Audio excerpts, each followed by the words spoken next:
Ya, coba dimulai.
Ayo teman-teman, silakan langsung dimulai saja.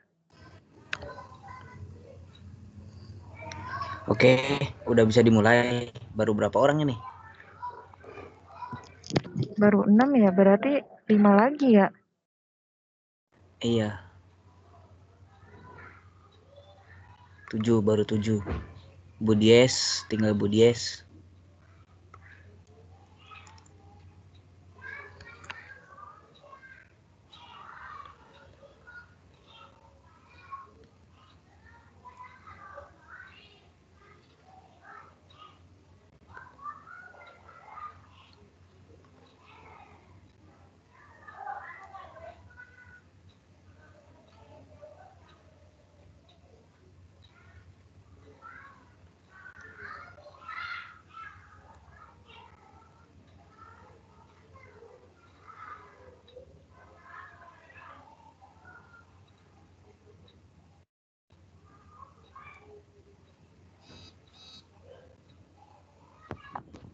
Ini masih kebuka nggak PowerPoint-nya? Iya, udah ada, Pak.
Langsung mulai aja teman-teman. Soalnya aku udah bilang ke Bu Pinta. Mulai aja nih. Gak Ya, apa-apa. lanjut.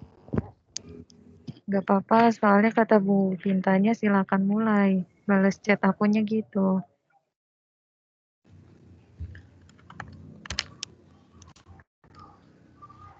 Oke, kita mulai ya Bapak Ibu Guru sekalian. Bismillahirrahmanirrahim. Assalamualaikum warahmatullahi wabarakatuh. Waalaikumsalam warahmatullahi wabarakatuh. Selamat siang Waalaikumsalam semuanya. warahmatullahi wabarakatuh. Semoga kita semua diberikan kesehatan dan dia tetap dijauhkan dari penyakit yang sedang kita hadapi sekarang ini. Amin. Oke, untuk presentasi yang terakhir itu kita membahas tentang research and development atau yang sering kita dengar R&D. Oke, di sini kita menyusun secara berkelompok, ada berempat, ada Muhammadul dan Hikmatul Fajar, Pak Yoga, Bu Tuti, dan Bu Risa. Oke, demi kelancaran presentasi, jadi silakan Bapak Ibu guru sekalian untuk mempersiapkan alat tulis. Barangkali nanti ada yang ingin ditanyakan, bisa ditanyakan ketika di akhir. Nanti ada sesi akan dipersilahkan untuk hal tersebut. Oke, untuk selanjutnya materi pertama akan dibahas oleh Bu Risa. Kepadanya saya persilahkan.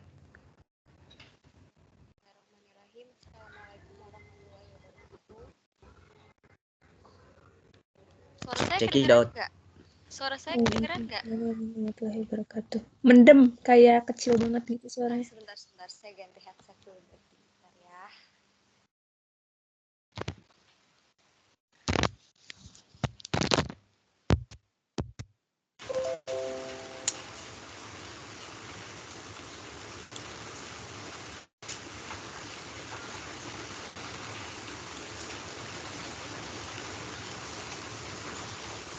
Atau nggak usah pakai headset kali ya. Kalau kayak gini suaranya lebih jelas. Iya jelas Mas. Ya, jelas. Jelas.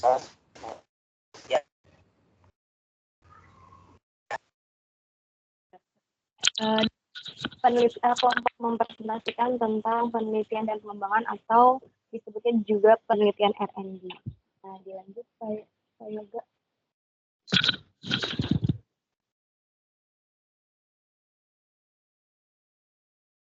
Nah, udah ini belum slide-nya. Kok saya belum ganti ya? Teman-teman maaf nih nyela dulu. Ibu Pinta udah lihat kalau kelompok R&D sudah mulai, tapi Ibu belum bisa join. Nanti tolong di-accept ya Bu Pintanya. Terima kasih. Silakan dilanjutkan Bu Slide-nya udah Risa. keganti belum sih? Di aku belum ya. Oke, terima kasih Bu Laili. Slide-nya belum pindah. Nggak ada suaranya. Slide-nya belum pindah tadi soalnya nggak kedengeran. Terus kenapa nih? Oh, sebentar. Kayaknya udah nyambung ke headset-nya deh. Iya, slide-nya belum pindah. Slide-nya belum pindah kan ya? Nah, ini baru udah.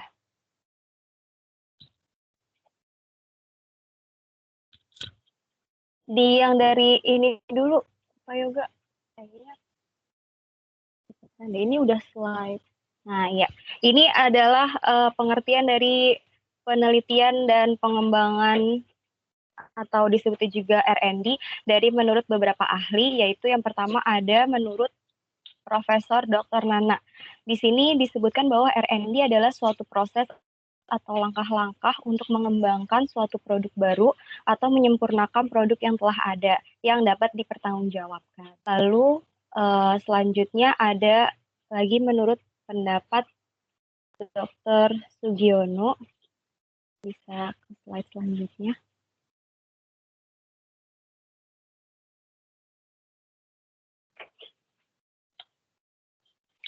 Slide-nya kok nggak ganti ya? Sinyal mungkin. Tapi di kalian ganti nggak? Di aku nggak. Enggak sih. Nah, di selanjutnya itu pengertian menurut Dr. Sugiono, yaitu R&D adalah metode penelitian yang digunakan untuk menghasilkan produk tertentu dan menguji keefektifan produk yang kesimpulan dari kedua ahli tersebut. Slide selanjutnya bisa, ayo enggak.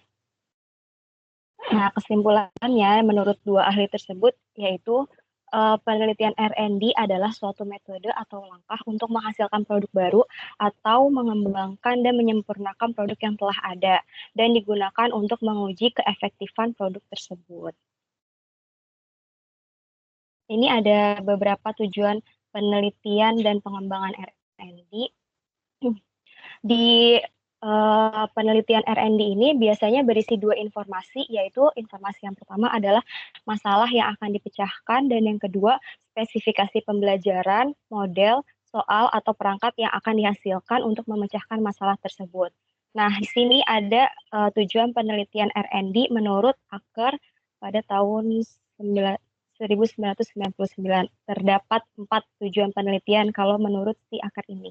Yang pertama, tujuannya pada bagian kurikulum yaitu untuk meningkatkan suatu program atau produk menjadi berkembang dan kemampuan pengembangan untuk bagian teknologi itu untuk meningkatkan proses rancangan instruksional, pengembangan, dan evaluasi yang didasarkan pada situasi pemecahan masalah spesifik yang lain atau prosedur pemeriksaan yang digeneralisasi.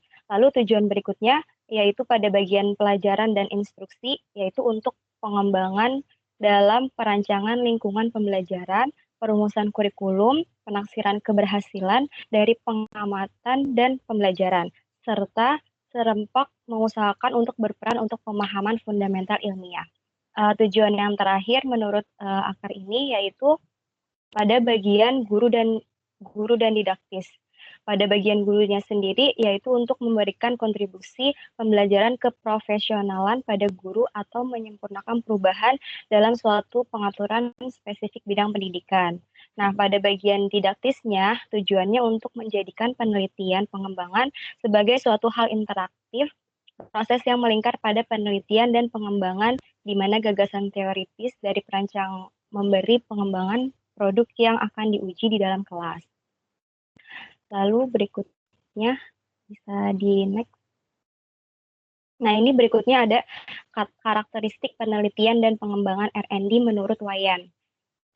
Ada 4 karakteristik di sini menurut Wayan. Yang pertama adalah masalah yang ingin dipecahkan, yaitu pengertiannya masalah nyata yang berkaitan dengan upaya inovatif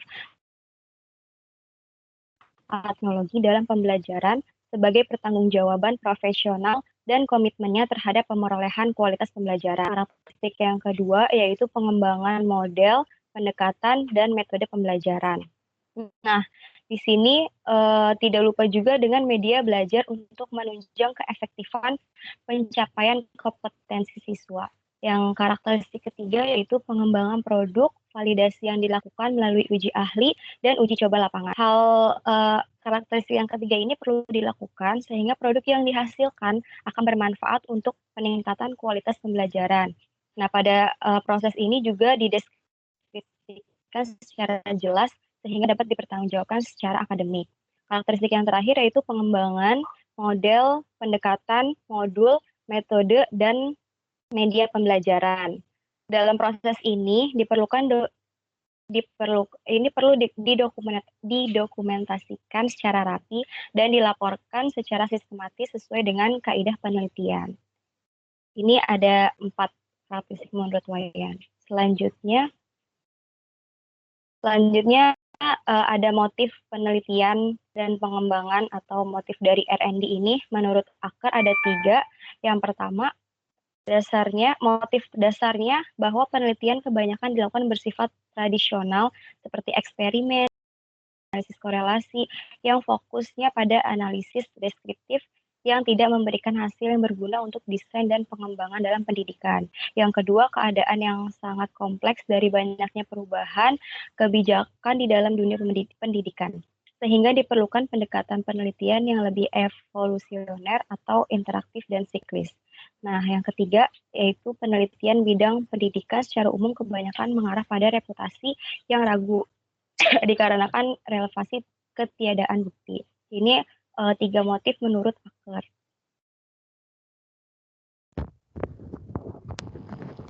Selanjutnya akan disampaikan oleh Bapak Wildan ya. Saya Yoga. Bapak Yoga. Ya, untuk selanjutnya itu tentang jenis-jenis produk penelitian dan pengembangan dari R&D itu sendiri. Nah, yang pertama itu adalah alat peraga. Nah, alat peraga merupakan alat bantu yang digunakan untuk memeragakan sesuatu untuk menyampaikan atau menjelaskan materi pembelajaran. Contohnya kalau kayak seperti di kelas itu kita kayak membuat kubus. Itu alat peraga. Nah, Yang kedua adalah media pembelajaran elektronik. Media pembelajaran ini merupakan salah satu komponen yang memiliki pengaruh signifikan untuk meningkatkan proses dan hasil belajar. Meskipun demikian, media bukanlah tujuan dari pembelajarannya, akan tetapi ia sebagai alat bantu. Nah, yang ketiga itu ada bahan ajar. Bahan ajar merupakan salah satu bagian integral dari keutuhan eksistensi pendidikan. Nah, eksistensi bahan ajar ini sendiri sebagai bagian integral dalam sistem pendidikan. Dibuktikan oleh hasil penelitian dilakukan oleh Civil Ben dan Farrell di Chili bahwa materi pelajaran atau bahan ajar mempunyai pengaruh yang signifikan terhadap prestasi siswa di kalangan keluarga berstatus ekonomi rendah. Nah, yang keempat ini adalah model pembelajarannya. Nah, model pembelajaran digunakan oleh guru berpengaruh terhadap kualitas proses dari hasil belajar sendiri. Yang kelima itu ada instrumen assessment. Jadi produk pembelajaran lain yang juga dapat dikembangkan oleh instrumen assessment. Istilah assessment populer sejak dikembangkan kurikulum 2004 yang sering disebut dengan kurikulum berbasis kompetensi. Nah, menurut Nur, assessment merupakan proses pengumpulan informasi selengkap-lengkapnya tentang siswa dan kelas untuk tujuan pembuatan keputusan pengajaran. Nah, yang keenam ini adalah produk pembelajaran berbasis komputer. Di era teknologi ini, pembelajaran berbasis komputer maupun teknologi informasi atau yang lain disebut dengan e-learning merupakan salah satu upaya untuk menginovasi pembelajaran. Nah, ini adalah langkah-langkah pada penelitian R&D. Nah, pada penelitian R&D itu sendiri, tahapan awalnya adalah mengumpulkan informasi atau pengumpulan data. Nah, jadi dalam pengumpulan data itu meliputi pengukuran kebutuhannya, terus studi literatur, lalu ada penelitian dalam skala kecilnya.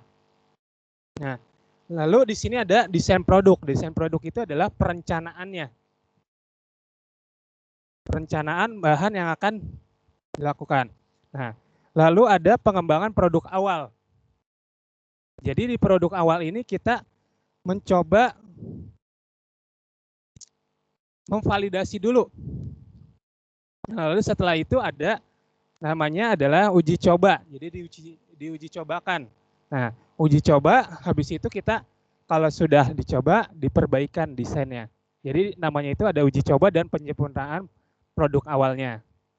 Setelah itu merevisi hasil uji cobanya. Setelah direvisi, kita coba lagi ke lapangan. Nah, setelah dicoba di lapangan, meskipun sudah diperoleh produk yang lebih sempurna, tetapi uji coba penyempurnaan produk masih harus dilakukan 1 kali putaran lagi. Hal ini dilakukan karena produk yang dihasilkan adalah produk standar yang berlaku secara nasional atau untuk lingkup provinsi, minimal lingkup kota atau kabupaten. Nah, setelah itu adalah uji kelayakannya. Jadi dalam grafik ini masuknya revisi produk lanjutnya. Dia masuk ke uji kelayakan. Nah, setelah dia dianggap layak, baru kita bisa uji di tahap akhir. Di tahap akhir ini, jika sudah sesuai dengan yang standar nasional atau minimal daerah kabupaten atau kotanya, kita bisa produksi secara massal. Seperti itu. Sehingga dari itu kita dapat menyelesaikan potensi-potensi dari masalah yang tadi.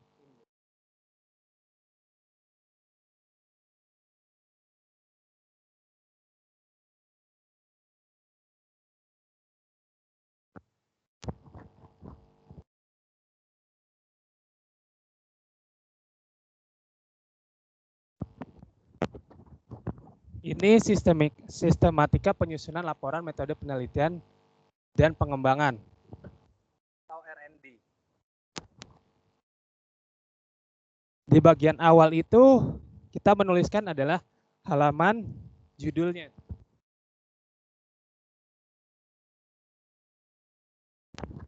Lalu di tahapan selanjutnya itu kita meminta persetujuan dari pembimbing. Lembar persetujuan pembimbing. Yang ketiga pengesahan dari tim penguji. Lalu ada penyertaan keaslian. Lalu ada lembar persembahan.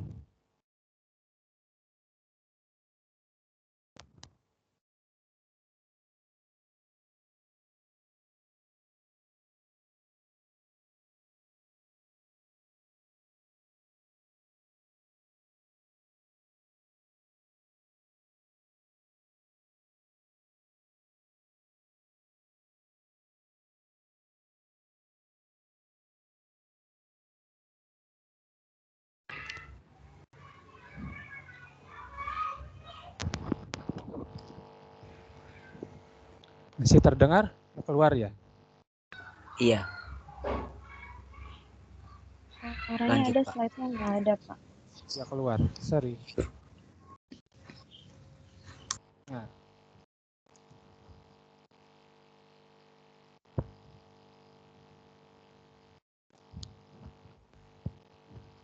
Lalu ada abstrak, kata pengantar, daftar isi, daftar tabel, daftar terakhir adalah daftar lampirannya. Nah,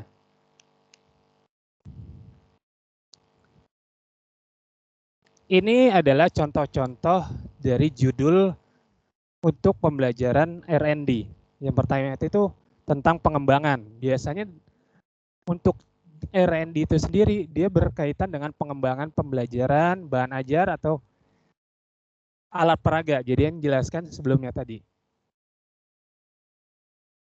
Nah, pada bagian isi, bab pertamanya itu adalah pendahuluan. Nah, pada bab pendahuluan ini terdiri dari latar belakang, rumusan masalah, tujuan, lalu ada spesifikasi produk yang diharapkan, lalu ada pentingnya pengembangan, lalu ada asumsi keterbatasan pengembangan, definisi istilah, dan terakhir ada manfaatnya. Nah, sedangkan di bab kedua atau kajian pustaka, itu terdiri dari deskripsi teorinya. Lalu ada bagian penelitian yang relevan, kerangka berpikir, serta hipotesis. Nah, hipotesis ini membuat pernyataan singkat sebagai jawaban sementara terhadap masalah yang dihadapi, yang masih harus dibuktikan kebenarannya. Nah, pada bab 3 itu adalah metode penelitian. Metode penelitian itu terdiri dari metode apa yang dipakai, lalu waktu dan tempat penelitiannya, lalu dilanjut dengan prosedur penelitian yang terdiri dari tahap potensi dan masalah, tahap pengumpulan data, tahap desain produk, tahap validasi desain, tahap perbaikan desain, dan terakhir adalah tahap uji coba produknya. Nah, pada tahap uji coba produk, itu dibagi lagi menjadi desain uji coba, subjek uji cobanya, jenis data, instrumen pengumpulan data, dan teknik analisis data. Nah, pada bab 4, itu adalah hasil penelitian dan pembahasan yang terdiri dari data uji cobanya, analisis data, revisi produk, kajian produk akhir, dan yang terakhir adalah bab kelima, yaitu penutup atau kesimpulan. Jadi terdirinya dari kesimpulan serta saran. Nah, yang terakhir adalah daftar pustaka dan lampirannya. Nah, ini penjelasannya. Jadi ada terdiri dari latar belakang. Latar belakang itu sendiri merupakan konteks pengembangan proyek dalam masalah yang hendak dipecahkan. Lalu rumusan masalah adalah pertanyaan-pertanyaan yang berkaitan dengan latar belakang penelitiannya. Lalu tujuan penelitian itu adalah arahkan tujuannya pengembangan ke pencapaian kondisi ideal seperti yang telah diuraikan dalam latar belakang. Lalu ini adalah spesifikasi produk yang dikembangkan. Contohnya kayak video animasi. Pak Yoga. Ya. Udah cukup kayaknya. Udah ya? Iya.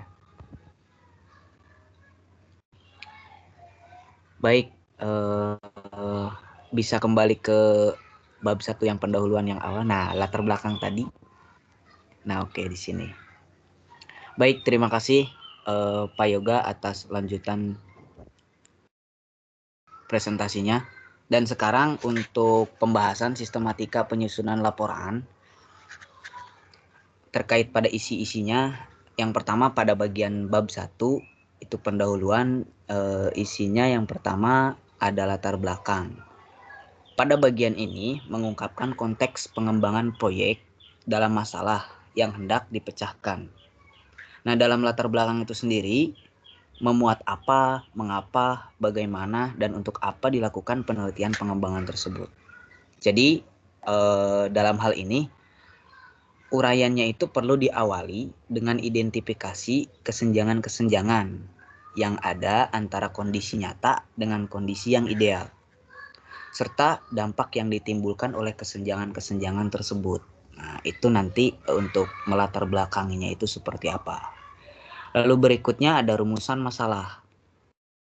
Pada bagian ini, sebagai penegasan dari apa yang telah dibahas dalam latar belakang, pada bagian ini pun perlu dikemukakan rumusan secara spesifik dari masalah yang hendak dipecahkan. Nah, di sini ada beberapa contoh.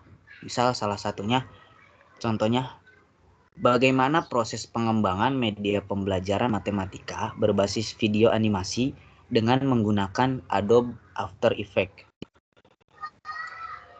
Jadi di sini merupakan salah satu dari contoh, ini hanya bagian dari contoh rumusan masalah.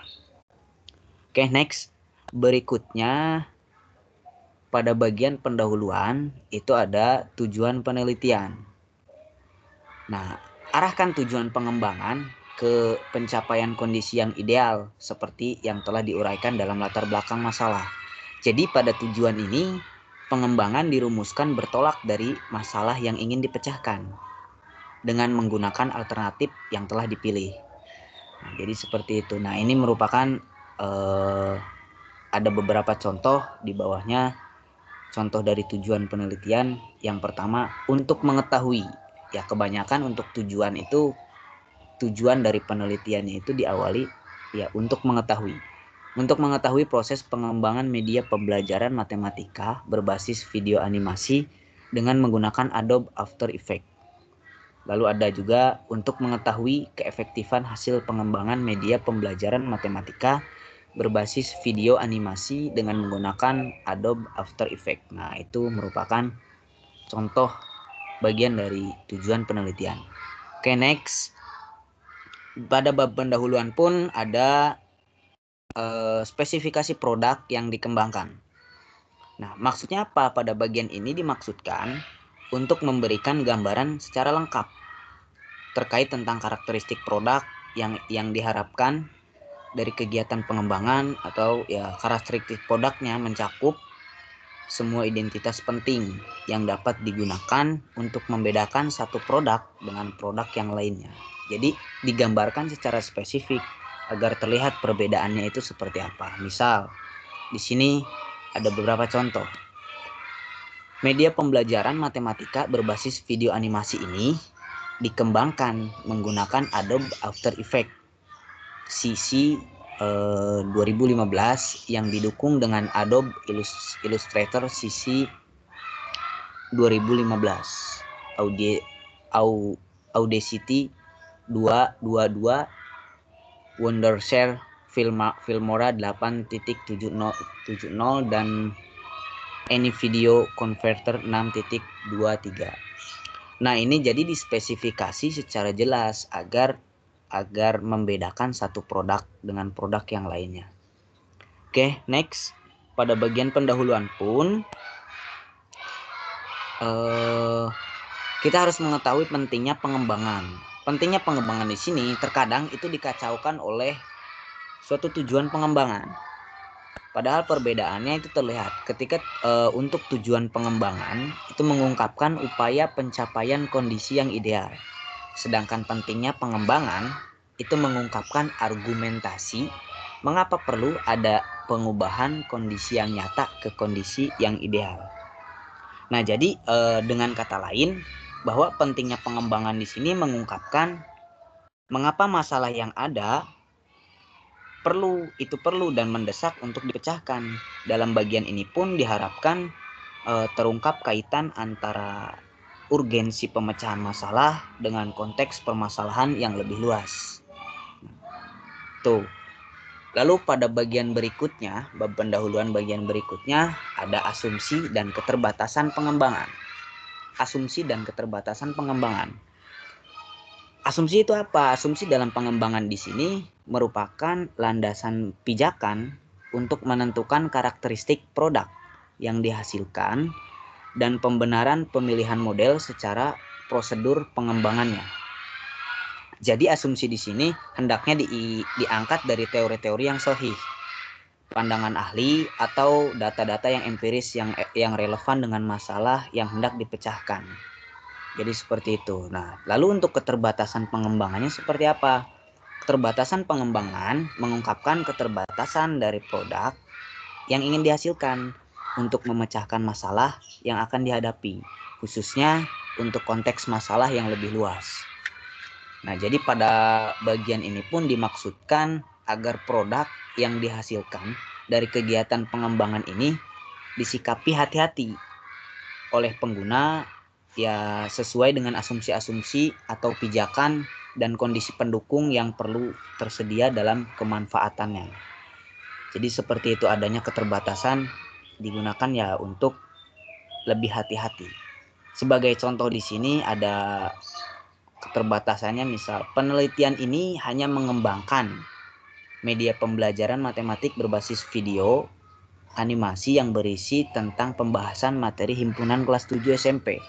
Subpokok bahasan seperti pengertian himpunan, membedakan himpunan dan bukan himpunan, dan menyebutkan anggota dan bukan anggota himpunan. Jadi di sini dibatasi, ada beberapa batasan. Sebenarnya kan pembahasan dari himpunan luas, jadi sehingga di sini dibatasi dengan hal tersebut. Lalu produknya pun dibatasi, hanya mengembangkan media pembelajaran matematik berbasis video berisinya tentang hal tersebut, gitu. Ya, jadi seperti itu. Itu beberapa contoh terkait tentang keterbatasan pengembangan. Oke, next. Berikutnya pada bab pendahuluan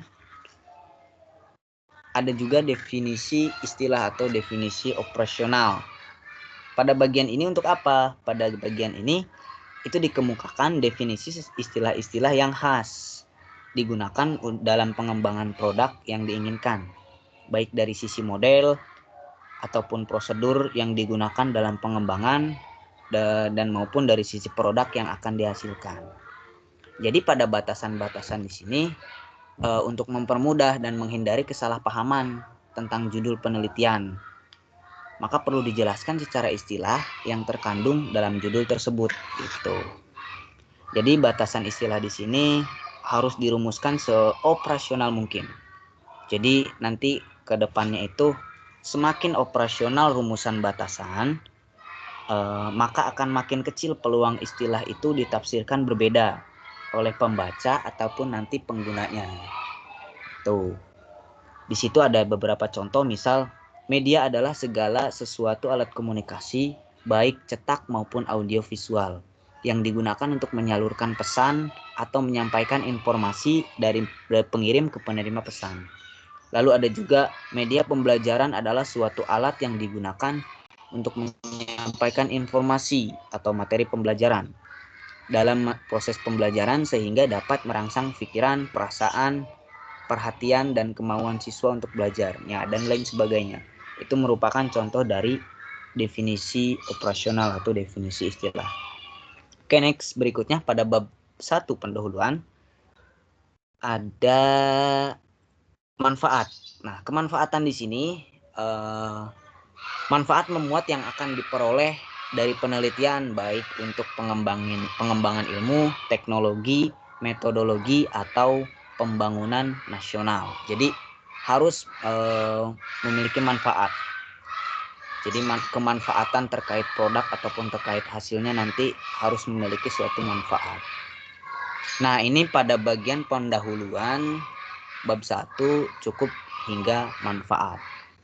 Lalu berikutnya, next, pada bagian bab 2, pada bagian bab 2 kajian pustaka, ada beberapa hal. Yang pertama deskripsi teori, penelitian yang relevan, dan juga kerangka berpikir. Dan satu lagi di sini ketinggalan ada hipotesis. Oke, pada deskripsi teori, pada bagian ini tuh dimaksudkan untuk mengungkapkan kerangka acuan komprehensif yang mengenai konsep, prinsip, atau teori yang digunakan sebagai landasan dalam memecahkan masalah yang akan dihadapi atau dalam pengembangan produk yang diharapkan. Jadi deskripsi teori-teori di sini yang mengasumsikan terhadap konsep, prinsip, ataupun teori yang lainnya yang digunakan untuk memecahkan masalah. Sehingga kerangka acuan disusun berdasarkan kajian berbagai aspek teoritik dan empiris yang terkait dengan permasalahan dan upaya yang akan ditempuh untuk memecahkannya. Oke, nah itu deskripsi teoritik. Lalu berikutnya ada penelitian yang relevan. Apa yang dimaksud dengan penelitian yang relevan? Jadi pada bagian ini itu dimaksudkan untuk memberikan gambaran tentang upaya pengembangan dengan upaya-upaya yang lain yang mungkin sudah pernah ditempuh oleh para ahli. Jadi untuk mendekati permasalahan yang sama atau relatif sama. Nah, dengan demikian upaya pengembangan di sini akan dilakukan memiliki landasan yang empiris yang lebih mantap. Jadi intinya agar penelitian relevan di sini itu berfungsi agar tidak adanya bentrok dan juga sebagai acuan yang agar penelitiannya lebih mantap gitu. Berikutnya ada kerangka berpikir. Pada bagian ini memuat pemikiran-pemikiran pengembang yang lahir berdasarkan kajian teori serta penelitian atau pengembangan terdahulu lah, berkaitan dengan produk yang akan dikembangkan. Jadi isinya seperti itu. Lalu yang terakhir ada hipotesis. Nah, hipotesis di sini kan memuat pernyataan singkat sebagai jawaban sementara terhadap masalah yang dihadapi, yang masih harus dibuktikan kebenarannya. Ya. Jadi pada bagian bab 2 seperti itu isinya. Ya mungkin nanti bisa dipertanyakan, adapun hal-hal kekurangan ataupun kelebihannya bisa dipertanyakan. Oke, itu dari saya. Untuk materi selanjutnya akan dibahas oleh Bu Tuti. Bu Tuti sudah hadir? Untuk Ya, bab Pak. 3, ya untuk bab 3 metode penelitian dilanjutkan oleh Bu Tuti. Kepadanya persilahkan. Terima kasih. Di bab 3 ini membahas metode penelitian R&D ya. Biasanya kalau R&D itu ya menciptakan sebuah produk ya. Dan kualitas produk tersebut seperti apa gitu. Berawal dari analisis kebutuhan gitu. Lalu dari kebutuhan tersebut kita menciptakan sebuah produk. Produk ini diciptakan ya untuk menawarkan solusi pada kebutuhan tersebut gitu. Untuk memenuhi kebutuhan tersebut. Setelah menciptakan produk, lalu diuji produk ini layak atau tidak gitu. Apakah bisa berguna. Nah, dan terus dan waktu dan tempat penelitian ya. Kalau waktu dan tempat penelitian bisa di mana kita melihat kebutuhan itu atau menganalisis masalah gitu. Maunya di mana atau di sekolah tempat kita mengajar, menemukan kendala, itu bisa dilakukan penelitian R&D. Terus adapun metode penelitian R&D itu ada deskriptif, evaluatif, dan eksperimental kalau yang dibahas dalam presentasi ini ya. Kalau metode deskriptif itu digunakan dalam penelitian awal untuk menghimpun data gitu. Kondisi tersebut mencangkup kondisi produk-produk yang telah ada sebagai bahan perbandingan atau bahan dasar untuk produk yang akan dikembangkan dari produk yang sudah ada. Terus kondisi pihak pengguna, seperti sekolah, guru, siswa, dan lainnya. Lalu kondisi faktor-faktor pendukung yang menghambat dan penggunaan produk akan dihasilkan mencangkup unsur pengelolaan dan lingkungan. Jadi pada metode deskriptif ini kita melihat gitu produk apa yang cocok untuk digunakan pengguna gitu. Setelah melihat kondisi faktor-faktor tersebut gitu.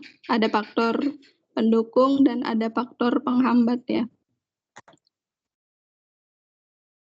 Terus evaluatif, metode evaluatif. Metode evaluatif ini digunakan untuk mengevaluasi proses uji coba pengembangan suatu produk. Produk ini dikembangkan melalui serangkaian uji coba dan setiap kegiatan uji coba diadakan evaluasi hasil maupun evaluasi proses. Berdasarkan temuan-temuan hasil uji coba diadakan penyempurnaan. Jadi dalam prosesnya gunanya kenapa dievaluasi itu untuk mengetahui hal-hal apa aja yang kurang gitu. Lalu selanjutnya ditambahkan supaya produk tersebut lebih banyak manfaatnya. Lalu metode eksperimental. Metode eksperimental ini digunakan untuk menguji keampuhan dari produk yang dihasilkan. Walaupun dalam tahap uji coba telah ada evaluasi atau pengukuran, tetapi pengukuran tersebut masih dalam rangka pengembangan produk, belum ada kelompok pembanding. Nah, jadi di dalam metode eksperimental ini ada kelompok pembanding. Nah, atau kelompok kontrol ya. Pemilihan kelompok eksperimen dan kelompok kontrol dilakukan secara random. Pembanding hasil dari kedua kelompok tersebut menunjukkan keampuhan dari produk yang dihasilkan. Jadi gunanya ada kelompok kontrol itu sebenarnya untuk mencari pembanding ya. Jadi produknya itu misalkan mobile learning, kita kasih ke kelas eksperimen sama kelas kontrol. Jadi apa yang kita peroleh gitu? Apakah ada perubahan untuk membandingkan apakah produk kita itu hasilnya lebih gitu daripada yang tidak dikasih produk kayak gitu? Apakah produk kita itu bisa menghasilkan sesuatu yang bernilai lebih gitu? Pengaruhnya lebih gitu. Terus selanjutnya prosedur penelitian dan pengembangan. Dalam pengembangan media pembelajaran, penelitian mengadaptasi dari metode research and development yang ditulis oleh Sugiono dalam bukunya yang berjudul Metode Penelitian Kualitatif dan Kuantitatif.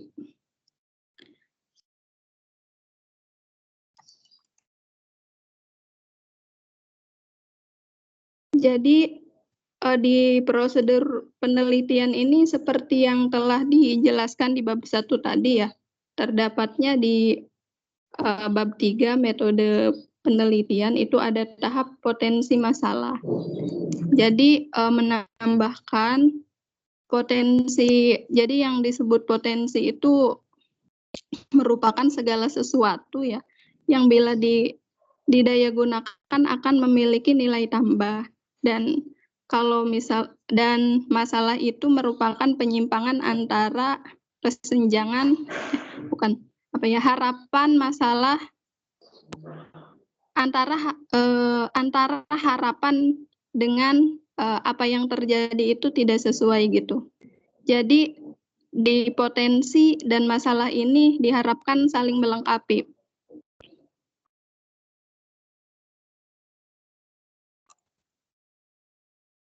Di potensi ini dapat dijadikan kelebihan untuk menutupi kekurangan pada masalah yang ada gitu maksudnya.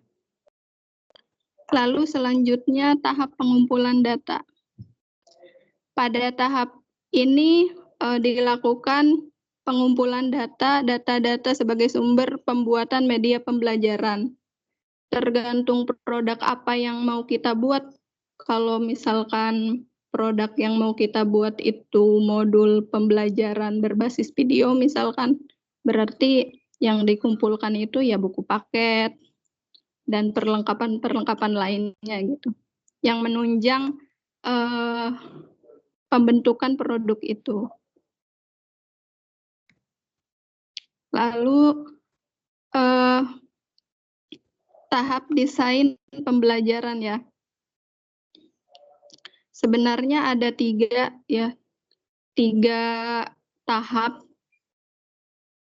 Pertama itu tahap praproduksi sebelum diproduksi produknya. Terus tahap produksi, lalu tahap pasca produksi. Kalau tahap praproduksi tentunya materi apa aja yang bisa digunakan untuk materi apa aja yang bisa digunakan ya itu dalam produk itu, dalam penelitian ini. Penyusunan skenario media pembelajarannya seperti apa. Terus tahap produksi itu tahap pembuatan produknya. Lalu pasca pembuatan produknya seperti apa gitu.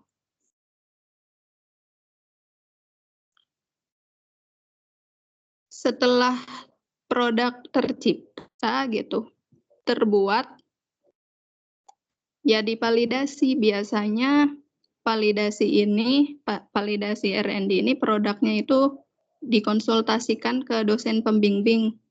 Nah, nanti sama dosen pembimbingnya itu ditelaah gitu. Jadi produk ini bisa enggak disebarkan gitu, diujikan ke anak-anak. Dan kalaupun mendapat saran dari dosen pembimbingnya, ya dicatat lalu dilengkapi gitu. Nah, dilengkapinya itu di mana di langkah selanjutnya perbaikan desain ya. Langkah perbaikan desain ini langkah yang tahap yang digunakan untuk memperbaiki produk setelah direvisi oleh dosen. Lalu setelah dinyatakan valid oleh validator, berarti diujikan. Setelah diujikan kepada siswa, itu kan pastinya ada feedback yang kita peroleh. Siswa kan mengerjakan, pastinya kita dapat data. Nah, dari data tersebut, kita tahu dampak dari media pembelajaran yang kita buat itu bagaimana. Apakah berdampak besar gitu? Apakah kurang berdampak? Seperti itu. Terus selanjutnya uji coba produk. Nah, uji coba produk ini dilakukan untuk memperoleh data yang diperlukan.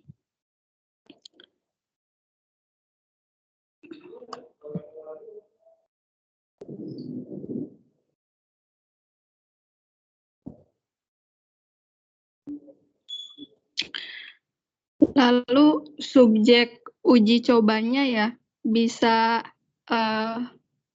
siswa yang dipilih sebagai objek penelitian adalah siswa yang memiliki kemampuan akademik yang berbeda atau heterogen. Itu objeknya. Biasanya kelas yang heterogen ini mampu mewakili untuk mengetahui keefektifan media pembelajaran matematika. Jadi karena di dalamnya berbeda-beda, jadi kita tahu efektif enggak ini produk untuk digunakan ke setiap orang, tidak hanya ke siswa yang kemampuannya tinggi aja, tidak hanya ke yang rendah aja, itu maksudnya. Lalu selanjutnya, Pak. Lalu selanjutnya jenis data. Dalam penelitian pengembangan ini, jenis data yang digunakan adalah jenis data kualitatif dan kuantitatif.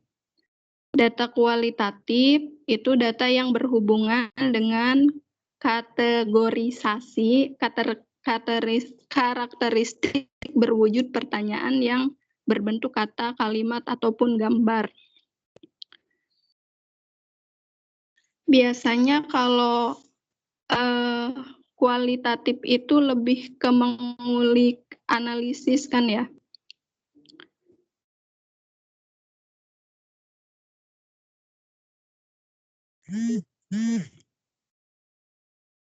Nah, data kualitatif ini diperoleh dari hasil telaah media berupa angket telaah oleh ahli materi dan ahli media. Dan hasilnya akan dianalisis kembali dengan cara diekspresikan dan dijadikan acuan lalu direvisi kembali.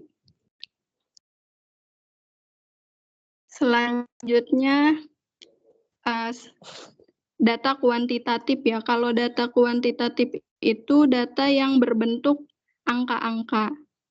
Data kuantitatif diperoleh dari hasil validasi dari ahli media dan ahli materi dan respon siswa yang kemudian dianalisis dengan persentase ya.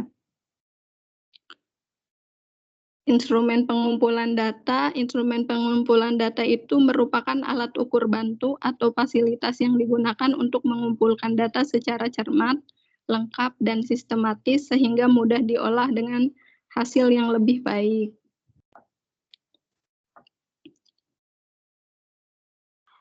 Lalu teknik analisisnya, setelah data yang dibutuhkan dari semua sumber sudah terkumpul, selanjutnya dapat dilakukan analisis data. Nah, analisis data digunakan untuk menjawab rumusan masalah yang terdapat pada penelitian.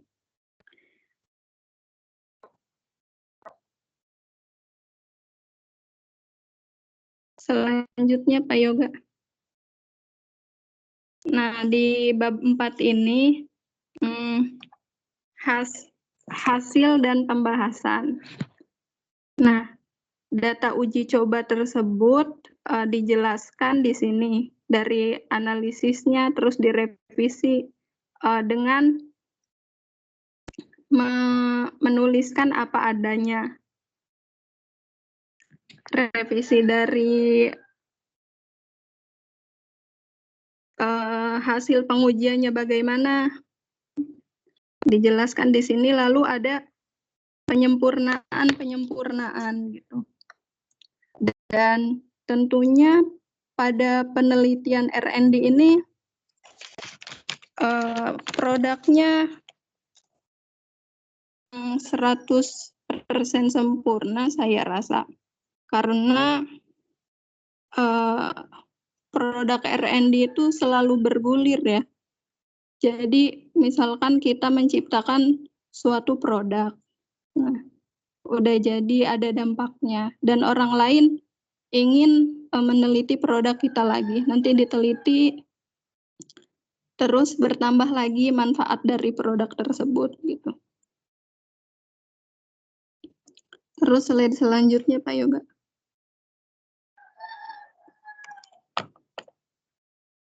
Jadi kesimpulannya penelitian R&D merupakan sebuah proses yang digunakan untuk mengembangkan dan memvalidasi produk pendidikan atau suatu metode penelitian yang digunakan untuk menghasilkan produk tertentu dan menguji keefektifan produk tersebut. Produk-produk pendidikan yang dihasilkan baik yang berupa hardware maupun software diharapkan dapat meningkatkan produktivitas dan efektivitas pendidikan yang berkualitas dan relevan dengan kebutuhan, sehingga secara umum dapat meningkatkan kualitas pendidikan di Indonesia. Mungkin itu yang dapat saya sampaikan. Kurang lebihnya, saya mohon maaf. Jika ada yang ingin ditanyakan, boleh nanti didiskusikan saja. Terima kasih Pak Yoga atau Pak Wildan. Selanjutnya itu ada kelebihan dan kekurangan R&D. Pasti setiap penelitian pasti ada kekurangan dan kelebihannya. Nah, di sini kelebihan dari R&D itu adalah mampu menghasilkan suatu produk atau model yang memiliki nilai validasi tinggi karena produk tersebut dihasilkan melalui serangkaian uji coba di lapangan dan divalidasi oleh ahli. Kelebihan yang kedua yaitu mendorong proses inovasi produk atau model yang tiada henti dan memiliki nilai keberlanjutan yang cukup baik sehingga diharapkan akan ditemukan produk atau model yang selalu aktual sesuai dengan masa yang kekinian. Terus yang ketiga adalah kelebihannya yaitu penghubung antara penelitian yang bersifat teoritis dengan yang bersifat praktis. Nah, kelebihan yang terakhir di sini metode penelitian yang ada dalam R&D itu cukup komprehensif, dimulai dari metode deskriptif. Tadi ada menggunakan metode deskriptif, evaluatif, dan eksperimen. Lalu kekurangannya sendiri di metode penelitian R&D yaitu yang pertama, dia memerlukan waktu yang relatif panjang karena prosedurnya yang harus ditempuh relatif kompleks. Terus yang kedua, kekurangan yang kedua yaitu penelitian ini tidak mampu digeneralasikan secara utuh karena pada dasarnya penelitian ini pemodelannya pada sampel bukan pada populasi. Sekian presentasi tentang penelitian R&D. Kurang lebihnya kami dari kelompok yang memaparkan mohon maaf karena kami juga di sini anggota kelompok ini juga sebelumnya skripsi belum pernah ada yang pakai R&D, jadi sama-sama belajar. Kalau misalnya ada yang ingin menambahkan atau ada yang ingin masih masukan, dipersilakan. Oke, baik. Terima kasih Bu Risa dan teman dan Bapak Ibu guru semua. Saya ucapkan juga terima kasih buat Bapak Ibu guru yang telah menyimak materi pembahasan R&D ini dari awal sampai akhir. Dan sebelumnya memang kami berempat, saya mewakili teman-teman semua, karena memang kami belum ada yang pernah menggunakan metode R&D ini. Jadi ya mungkin harap maklumnya. Dan jika ada pertanyaan ataupun tambahan dari Bapak Ibu guru semuanya, dipersilahkan. Dipersilahkan barangkali ada yang mau bertanya.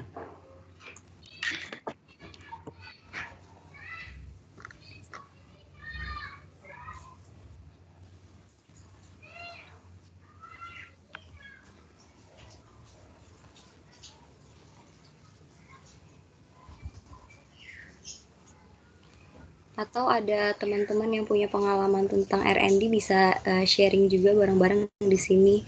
R&D itu seperti apa yang teman-teman Bapak Ibu sekalian tahu.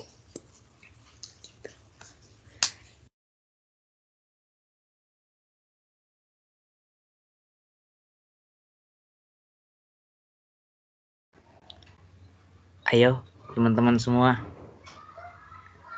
keluarkan pendapatnya dan keluarkan keluh kesahnya, mangga dipersilahkan.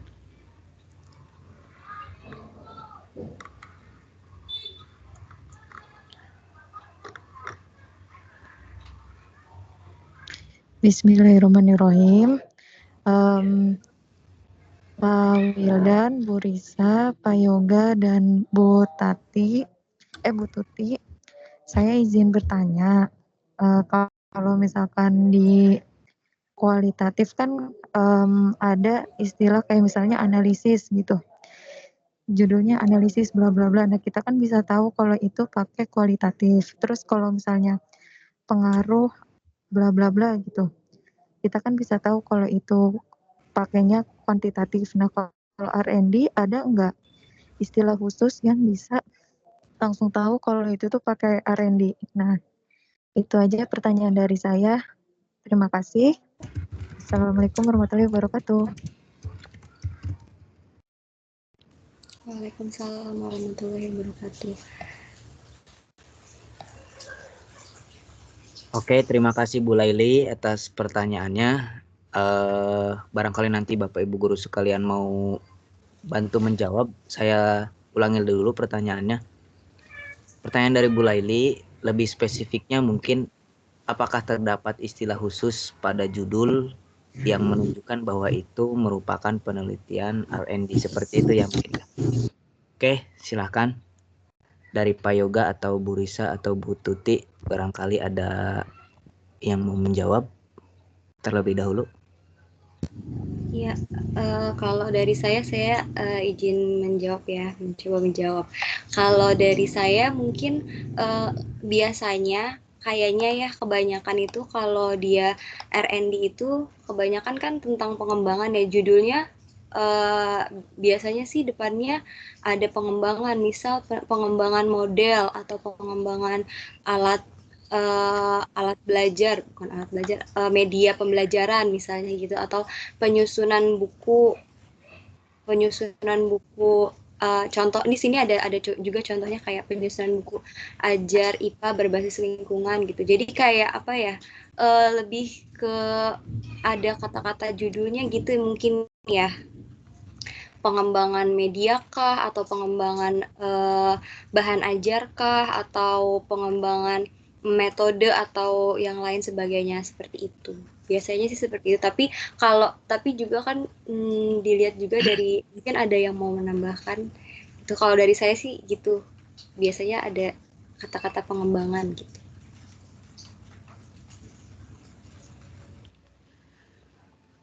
Ya, kalau dari Bu Risa pendapatnya, jadi ciri khusus untuk judul menggunakan metode R&D ini ya lebih cenderung kepada ada kata pengembangannya, mungkin seperti itu. Karena kan ya mungkin yaitu merupakan ciri khusus dari R&D-nya. Oke, terima kasih Bu Risa. Ada lagi?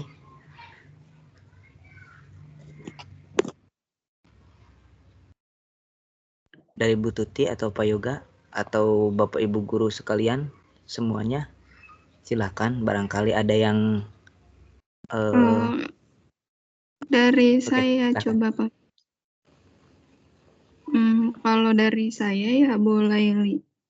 Untuk judul R&D itu yang apa aja judulnya, yang penting maknanya produk gitu. Coba bisa ditampilkan lagi Pak Wildan tadi contohnya. Mungkin ya, ini kalau ada Bu Pintanya mungkin direvisi. Kan ini ada penyusunan buku ajar IPA berbasis lingkungan, tempat tinggal murid dalam rangka meningkatkan kreativitas belajar. Jadi produknya apa, nanti menghasilkan sebuah buku gitu. Dan R&D ini kualitatif kuantitatifnya dalam mencapai menjadi sebuah buku itu kan melalui proses-proses tuh. Nah, di proses-prosesnya itulah yang membuat R&D itu jadi kualitatif dan kuantitatif. Misalkan menyusun buku ajar IPA, kan dalam menyusun buku ajar itu, sebentar, ini instrumen.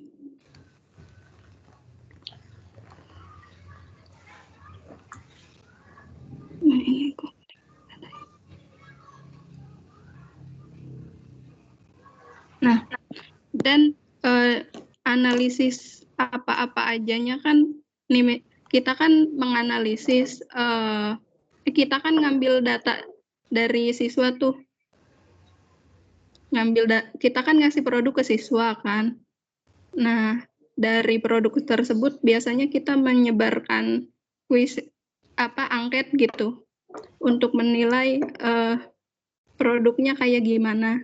Itu kan proses penghitungannya kuantitatif seperti itu. Dan datanya itu kita kaji lagi. Seperti itu sih. Kalau kualitatifnya kayak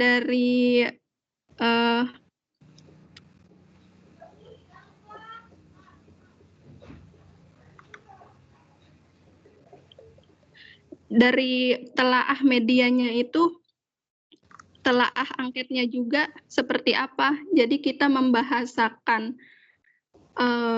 hasil kuantitatif itu ke dalam kata-kata itu yang disebut kualitatifnya gitu. Membahasakan angka-angka ke dalam kalimat seperti itu sebelum mencapai sebuah produk. Jadi kalau kualitatif kuantitatif, kalau judulnya itu yang penting menghasilkan suatu produk gitu, atau menambahkan produk yang telah ada gitu, menyempurnakan.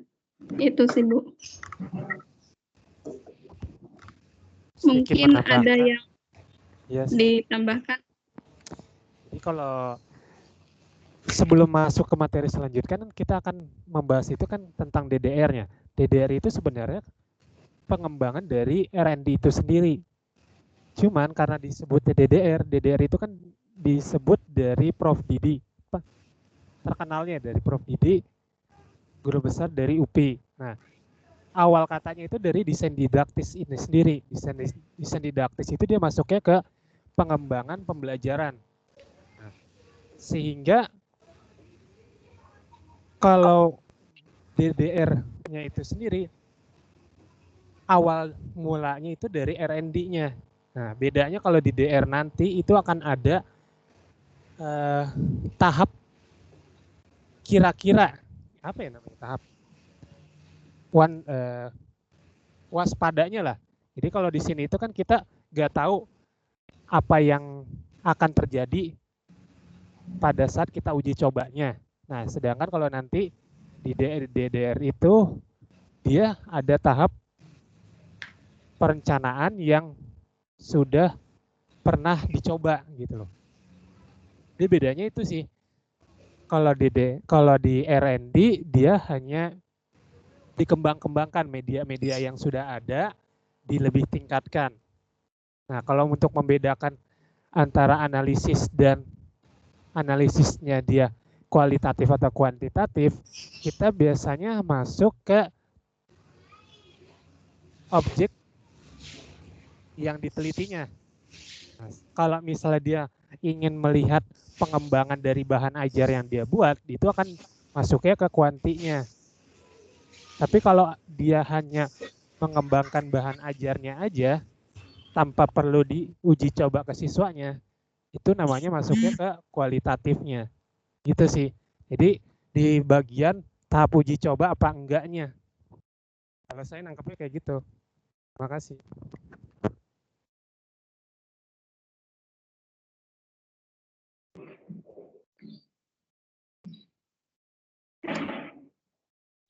Baik, terima kasih banyak atas jawabannya ya. Saya sudah ada gambaran untuk ciri khas judul R&D. Terima kasih banyak. Oke, terima kasih. Semoga Bu Laili belum puas, agar kedepannya bisa tetap mencari tahu, dan lebih mencari tahu. Oke, ada yang lain? Silahkan. Saya Pak Wildan mau bertanya. Saya siapa nih? Iya, Dies. Oh, ya silakan Bu Dies. Ya, bismillahirrahmanirrahim. Assalamualaikum warahmatullahi wabarakatuh. Salam. Teman-teman, tadi kan di penelitian R&D kan ada model yang kualitatif sama kuantitatif ya. Ada nggak perbedaan antara, kan ada nih penelitian yang kuantitatif aja kan, perbedaan dengan penelitian kuantitatif dan kuantitatif yang R&D itu apa? Ada nggak perbedaannya? Terima kasih. Wassalamualaikum warahmatullahi wabarakatuh.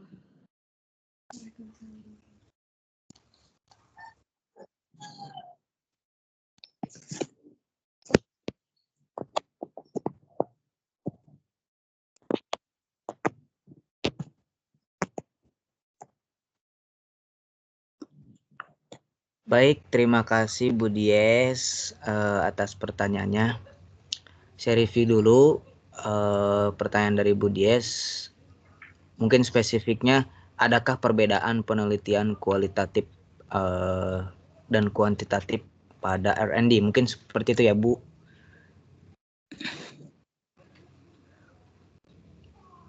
Oke, mangga dari yang lain barangkali ada yang mau menjawab.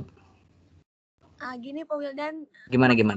Maksudnya kan tadi di R&D bisa menggunakan kualitatif, bisa menggunakan kuantitatif ya? Ya. Nah, sementara kan kita ada ya penelitian yang kuantitatif doang gitu. Perbedaan kuantitatif yang biasanya dengan kuantitatif R&D itu apa gitu? Oh, ya. Oke, ya terima kasih. Oke, terima kasih kembali. Ya, Bu Tuti silahkan. Sepertinya mau menjawab. Kalau menurut saya izin menjawab ya. Mohon koreksi kalau salah. Kalau menurut saya yang namanya kuantitatif itu maupun di R&D maupun di mana-mana itu sama saja, itu angka gitu. Jadi yang lain, yang di PTK yang di mana ya? Pokoknya di penelitian lain, kuantitatif itu menghitung angka gitu. Menghitung berbentuk angka, yang di R&D juga sama. Karena di mana menghitung angkanya? Ya ketika kita mengolah data hasil dari uji coba, kuesioner produk kita bagaimana itu, nah itu kan menghitung data hasil kuesionernya itu, kayak gitu. Terus yang kualitatifnya itu, kita itu membahasakan, yang kualitatif juga sama di mana-mana, membahasakan gambar atau data ke dalam kata-kata gitu istilahnya. Kalau di R&D sendiri, dari hasil uji coba kepada siswa itu, kan itu berupa angka ya. Nah, dan kita bahasakan dari mungkin skalanya mungkin 1 sampai berapa gitu. Gini. Jadi membagi sedang, tinggi, rendah kan itu kan sebar data, nanti kan kita dapat feedback dari siswa tersebut, itu kita dapat klasifikasikan gitu, mana tinggi, sedang, rendah. Terus apakah mungkin mencapai indikator-indikatornya. Nah, dari indikator-indikator tersebut kita bahasakan ke dalam kata-kata gitu dari angka-angka tersebut. Kita telaah lagi terus produk-produk tersebut apa-apa aja yang perlu diperbaiki setelah diuji coba gitu, menggunakan kata-kata juga. Itu sih Bu Dies. Jadi nggak ada perbedaan ya, sama aja ya, kuantitatif biasa sama R&D, nggak ada ininya. Apakah bedanya dari hasil atau dari apanya nggak ada, sama dengan kuantitatif biasa? Kalau menurut saya sama aja kayak gitu. Cuma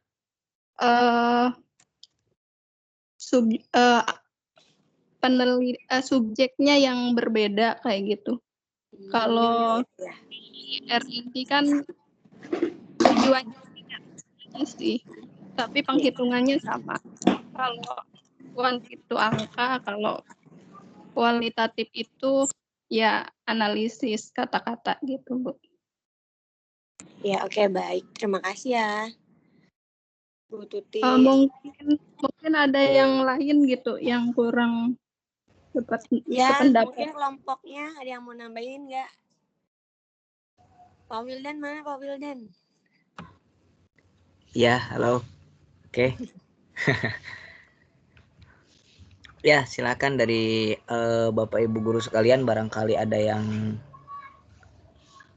lebih tahu atau ingin menambahkan terkait jawaban dari Bu Tuti, dipersilahkan.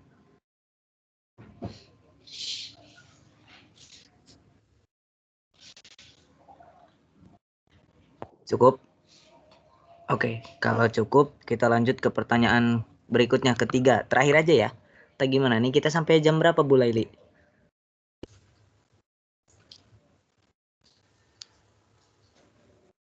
Halo, cek. Kita mulai dari 13.30 ya tadi ya.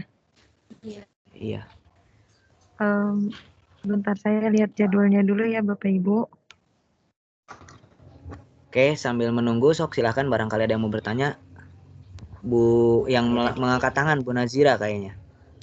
Boleh, silahkan. Oke, saya ingin bertanya, misalnya kita udah punya desain produknya, habis itu kan produknya itu misalnya media pembelajaran lah, entah apa namanya. Nah, terus kan kemudian desain itu kan divalidasi. Kemudian setelah divalidasi itu kan tadi katanya validasinya ke pakar, misalnya ke dosen, ya seperti itu kan. Kemudian desain itu diperbaikin, habis itu diuji coba. Nah, ini yang diuji coba ini langsung ke siswanya atau uji cobanya gimana? Kan setelah itu habis diuji coba, kemudian produk itu kan direvisi lagi. Lalu kemudian diuji coba lagi kan pemakaiannya. Kalau misalnya diuji coba yang pertama dengan siswa satu kelas, terus habis itu setelah revisi produk yang setelah diuji itu kan kita nanti uji coba lagi setelah direvisi. Itu dengan kelas yang sama siswanya apa gimana ya? Terus setelah itu diuji coba yang kedua, kemudian kan direvisi kembali. Habis itu nanti si produk itu akan dibuat secara massal. Itu saya kurang mengerti ya alurnya bagaimana. Bisa dijelaskan maksud dari uji coba yang produk pertama yang setelah divalidasi sama setelah produk itu udah diuji coba, kemudian kan ada revisi, kemudian diuji coba lagi. Itu bagaimana maksudnya?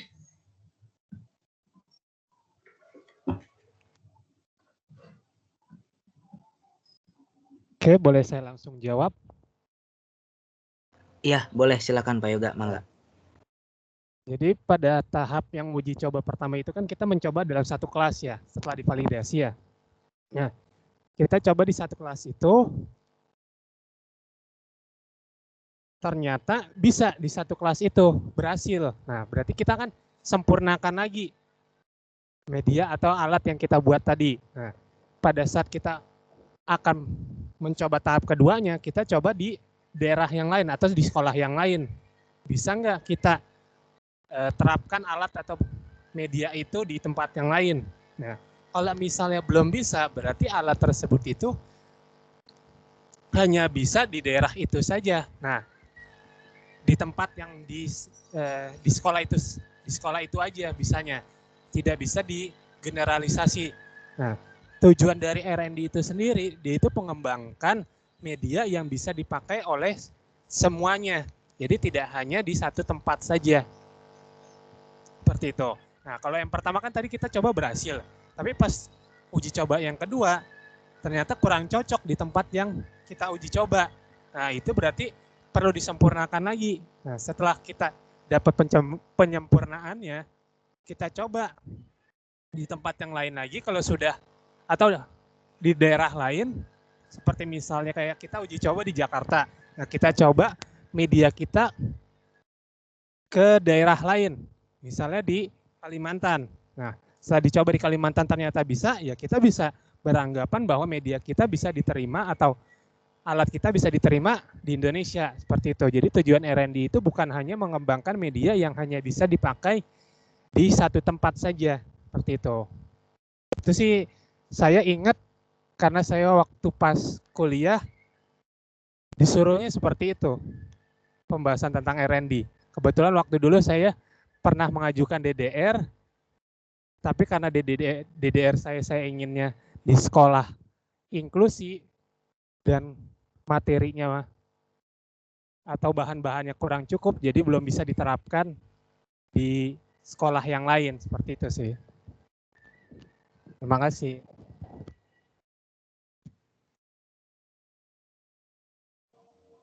Ya Kak Yoga, tapi berarti itu kalau R&D ini penelitiannya berhasil ketika apa? Ketika produknya itu bisa dijadikan bentuk massal atau cuman misalnya untuk satu sekolah aja ternyata dia udah bisa berhasil, ya udah itu berarti udah bisa dikatakan bahwa penelitian yang dilakukan di sekolah itu dengan sebuah media itu sudah dinyatakan dia termasuk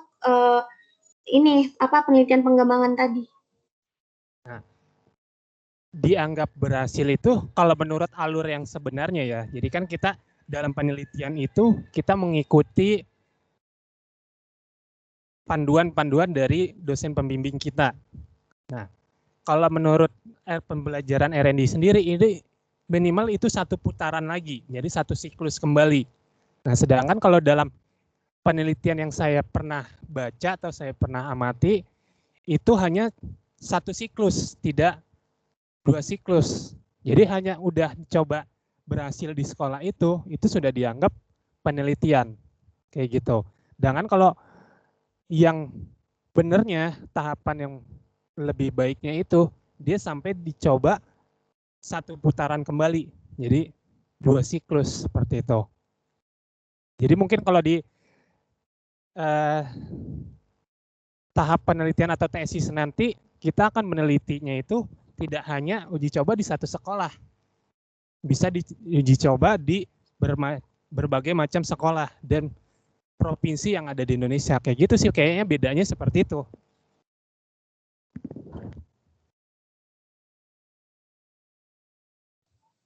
Oke Kak, makasih penjelasannya.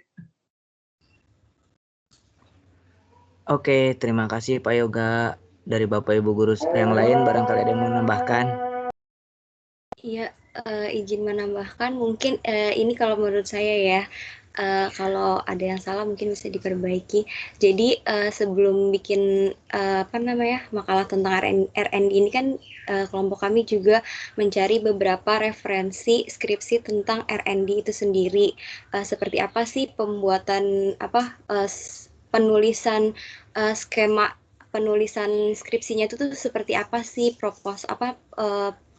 dari bab 1, bab 2, bab 3, bab 4, sampai bab 5. Nah, itu setelah dicari ternyata dari beberapa universitas, dan pokoknya kita nyari kan nggak cuma satu sumber ya, dari beberapa sumber, dan kalau dilihat dari beberapa sumber itu, setiap universitas sepertinya punya kayak tahapannya sendiri. Jadi kayak emang langkah sebenarnya itu R&D ada 10 langkah seperti yang dijelaskan tadi yang menurut Profesor Sugiono itu ada 10, tapi untuk aplikasiannya sendiri untuk deskripsi saya kurang tahu ya kalau untuk di tesis gimana, karena nyari untuk tesis tapi belum nemu gitu. Nah, untuk deskripsi sendiri itu dia dari 10 langkah itu, kalau yang ada di satu skripsi di sini dia nggak menggunakan 10-10-nya, jadi dia cuma menggunakan potensi dan masalah, pengumpulan data, desain produk, validasi desain, perbaikan desain, uji coba produk.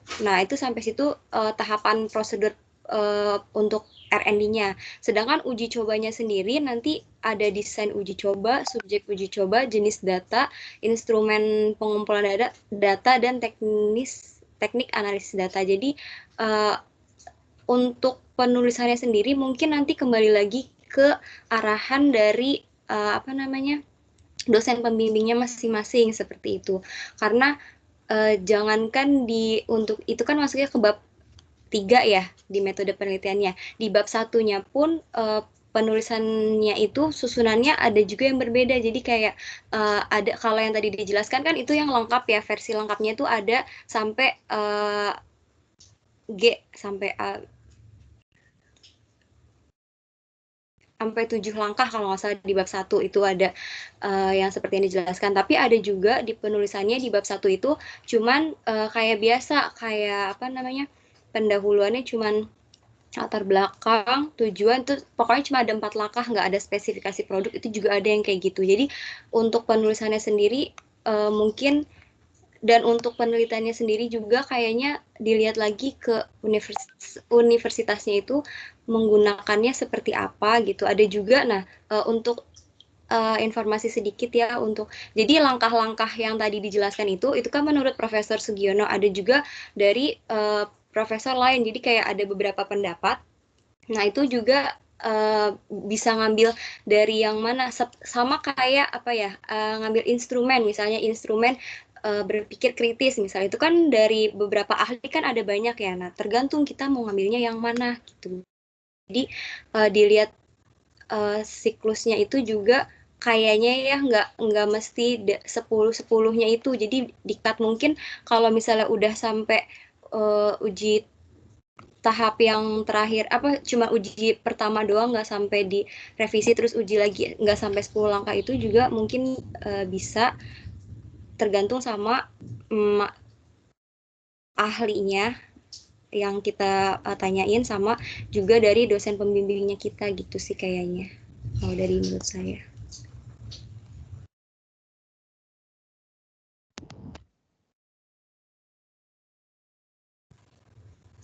Gitu Ibu Nazira. Bagaimana Ibu Nazira? Ya, terima kasih Bu Risa. Gimana Bu Nazira? Oke, saya udah cukup paham. Berarti itu tergantung dari kebijakan universitasnya mau pakai berapa tahapan dalam betul, alur kelompok, dalam alurnya si R&D itu ya. Iya betul, karena dari kemarin yang skripsi yang kemarin dicari-cari juga nggak ada yang bab 1-nya tuh sama kayak gitu semua tuh, nggak. Bab 2-nya juga yang seperti yang dijelaskan juga kayak gitu semua, juga nggak, ada yang beda-beda gitu. Oke. Makasih banyak atas penjelasannya. Sama. Oke, terima kasih Bu Nazira. Apakah ada lagi yang ingin bertanya? Jika tidak, mungkin bisa dicukupkan ya. Bagaimana Bu Laili?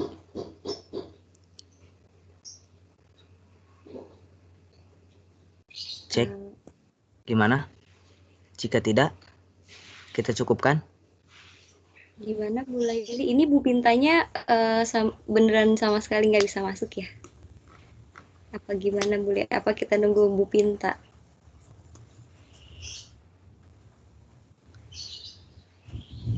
Karena sebenarnya sejujurnya saya juga pengen tahu juga yang apa ya, kayak yang sebenarnya tuh R&D itu gimananya gitu menurut versi Bu Pinta. Dari kelompok kami juga kan masih belajar gitu, jadi untuk tahu yang benernya banget itu kami juga belum begitu paham yang benernya banget itu seperti apa. Iya, Bu Pintanya nggak bisa join. Ada masalah jaringan katanya. Nanti paling Ibu lihat dari video dulu, terus mungkin nanti di pertemuan berikutnya akan dibahas atau gimana, nanti akan saya tanyakan lagi ya. Oke, berarti ini untuk diskusi kita kali ini dicukupkan saja. Atau bagaimana, Bu Laili? Apa masih ada pertanyaan lagi atau gimana? Sepertinya sudah tidak ada. Harusnya sampai jam 15.50 ya?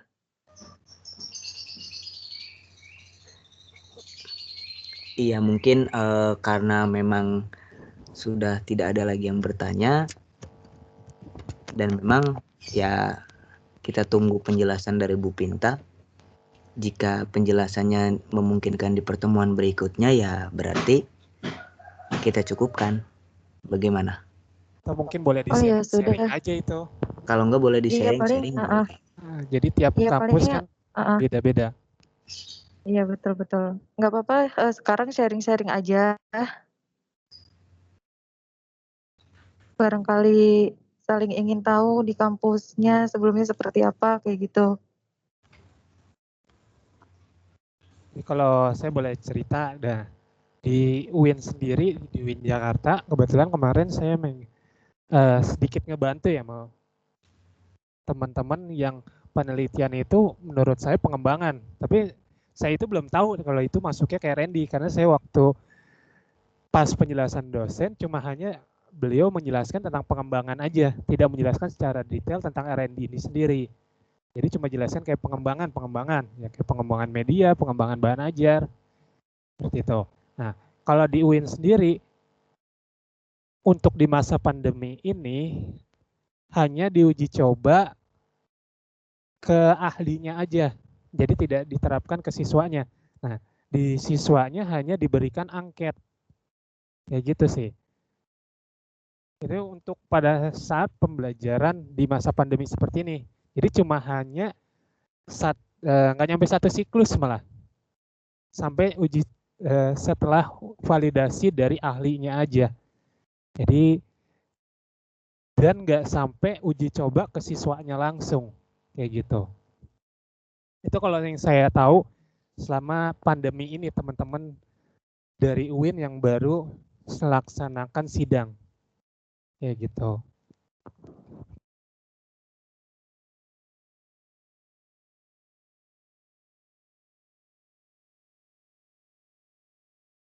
Pak Yoga, saya boleh tanya nggak? Yang Boleh, ya. R&D, kalau yang lagi pandemi gini, kalau analisis kebutuhannya gimana ya? Kira-kira. Kalau pas pandemi kayak gini, kebanyakan siswa malah sama aja, tapi cuma berbasisnya itu bukan kayak pengembangan bahan ajar, tapi banyak ke pengembangan medianya. Jadi kalau kemarin kan kita membahas tentang apa kayak aplikasi-aplikasi ya. Nah, jadi penelitinya itu membuat aplikasi yang membantu siswa serta guru untuk melakukan pembelajaran. Kayak gitu. Kalau untuk kayak pengembangan bahan ajarnya, penelitian di kelasnya itu belum dilakukan sama sekali. Karena selama pandemi ini kan pembelajaran secara daring dan luring. Siswa juga kurang efektif kalau misalnya kita pembelajaran secara konvensionalnya itu, secara tatap muka. Sehingga para peneliti itu berinovasi bagaimana siswa tidak bosan lah, tidak jenuh selama pembelajaran di daring ini.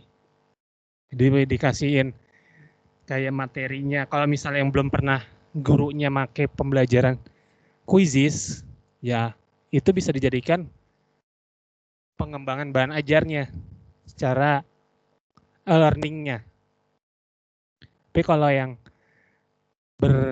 seperti media, jadi kayak membuat aplikasi kayak game-game di Android, gitu sih. Itu yang saya tahu dari teman-teman saya yang di UIN. Itu buat medianya dari nol gitu ya Pak, aplikasinya? Atau boleh pakai yang udah ada? Kalau kebanyakan sih dari yang di UIN itu dia dari nol membuatnya, jadi aplikasinya dari nol. Dia mulai bikin gambar-gambarnya atau objek yang dia mau tampilkan itu dalam satu aplikasi. Kalau kemarin saya melihat penjelasan dari Bu Inai, dia menjelaskan pakai aplikasi Blender. Nah, dari Blender itu bisa membuat gambar animasi-animasi yang secara nyata. Jadi kayak gitu. Kalau buat saya sih pribadi kayak membuat animasi kayak gitu mungkin tingkatannya udah tinggi banget. Jadi mungkin kalau misalnya mau lihat ada di YouTube-nya Bu Inai, itu ada contoh pembelajaran menggunakan media yang dibuat secara manual menggunakan aplikasi Blender gitu. Ini Bu Inainya nggak ada? Oh ya, oke Pak Yoga. Iya Pak. Tugas kuliah itu Pak. Oh yang Blender ya Nay? Yang Iya S1. yang Pak Matt. Bukan Pak Matt kemarin yang Aplikasi Pak Eka. Oh Pak Eka. Aplikasi Blender tuh yang buat ini bukan sih yang kayak ngedesain-desain gitu kan, 3D bisa bikin kursi kayak gitu-gitu bukan sih? Iya bener Kak. Oh Iya. iya. Bisa.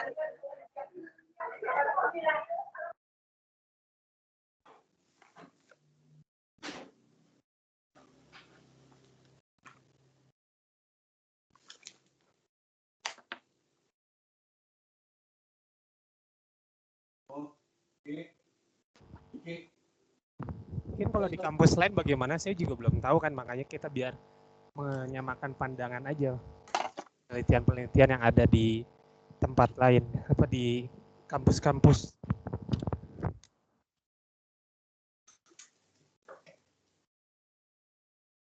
Jadi kalau R&D itu ambil masalahnya berdasarkan masalah di sekolah atau kayak masalah umum gitu kan. Kalau kuanti itu kan kayak ambil masalah yang umum gitu. Terus kalau kuali kan kayak PTK itu kan ngambil masalah yang ada dalam kelas. Nah, kalau R&D itu berarti bisa dapat masalahnya itu apa sama gitu?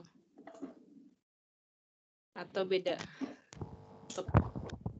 Maksudnya kayak misalnya di sini di sekolah ini ada masalah ternyata untuk materi bangun ruangnya agak bingung. Nah, terus gurunya itu mau bikin media yang bisa memudahkan siswanya itu biar bisa bikin bangun ruang, kan berarti dia pengembangan juga ya, gitu bukan sih Pak? Betul itu ya, seperti itu. Jadi kalau sumber masalahnya sama dengan kuanti yang biasa dengan atau PTK itu sumber masalahnya sama-sama bisa dari kelas. Nah, tapi yang membedakannya itu kita objeknya, maksudnya ada kalau dalam pengembangan itu kita punya hasilnya. Jadi ada hasil yang bisa kita terapkan. Nah, kalau misalnya kayak di penelitian kuanti itu kan kita adanya peningkatannya ya. Nah, dalam R&D ini sendiri. Itunya ya, Pak. Nah, kalau di R&D itu kan dia yang dilihatnya itu bukan dari peningkatannya, tapi efektif nggak media yang dibuatnya itu. Jadi kayak beririsan lah sebenarnya R&D itu dengan penelitian-penelitian yang lain.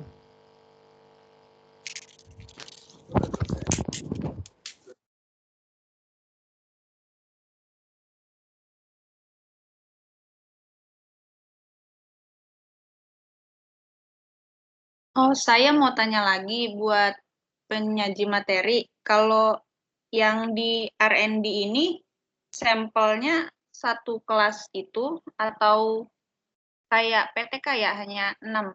Tadi apa saya kelewat udah diomongin apa ya? Belum nggak ngeh tadi.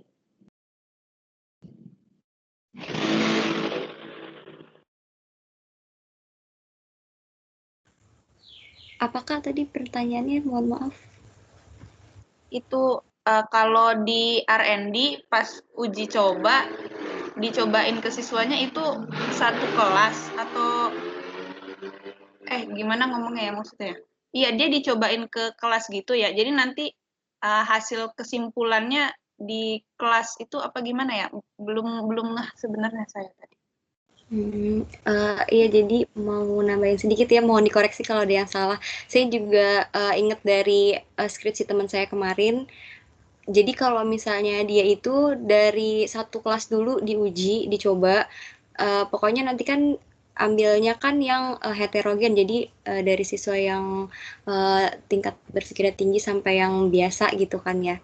Terus itu diuji dulu satu kelas dulu. Kalau misalnya satu kelas dia bisa, mungkin maksudnya juga nyambung ke Kanazira tadi mungkin ya. Jadi kalau misalnya di dalam satu kelas itu produknya dia udah berhasil, mungkin nanti bisa dicoba ke kelas yang selanjutnya, tapi masih dalam lingkup satu sekolah. Kalau misalnya ke lingkup yang beda sekolah kan mungkin kan agak susah ya. Tapi kalau yang teman saya kemarin ya, yang skripsi, jadi dia coba dulu satu kelas dulu.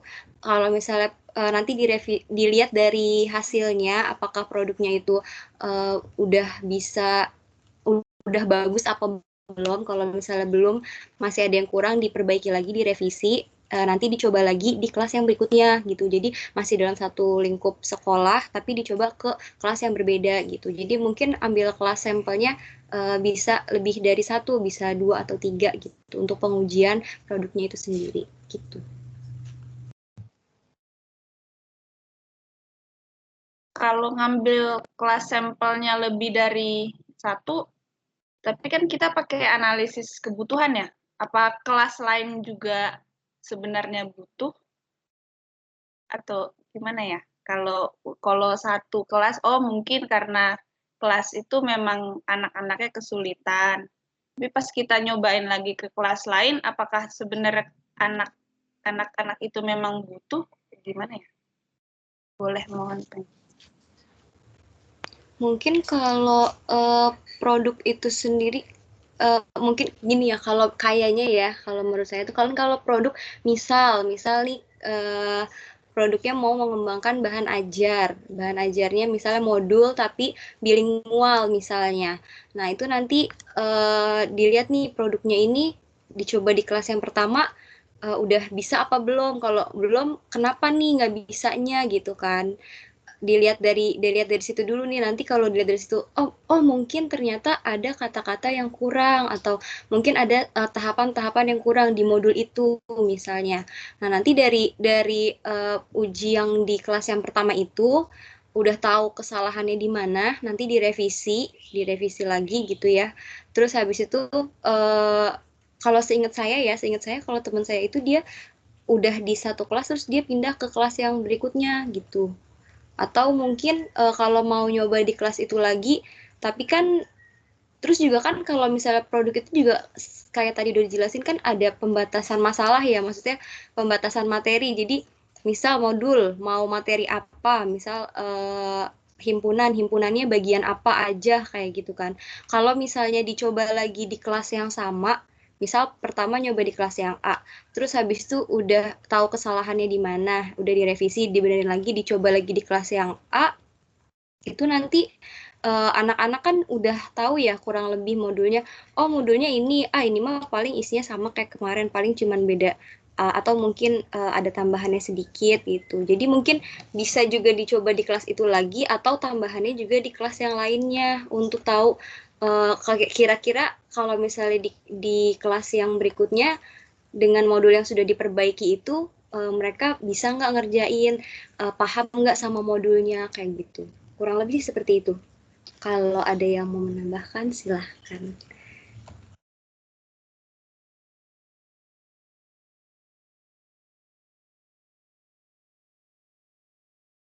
Makasih Karisa, tapi saya jadi ada nambah pertanyaan lagi nih.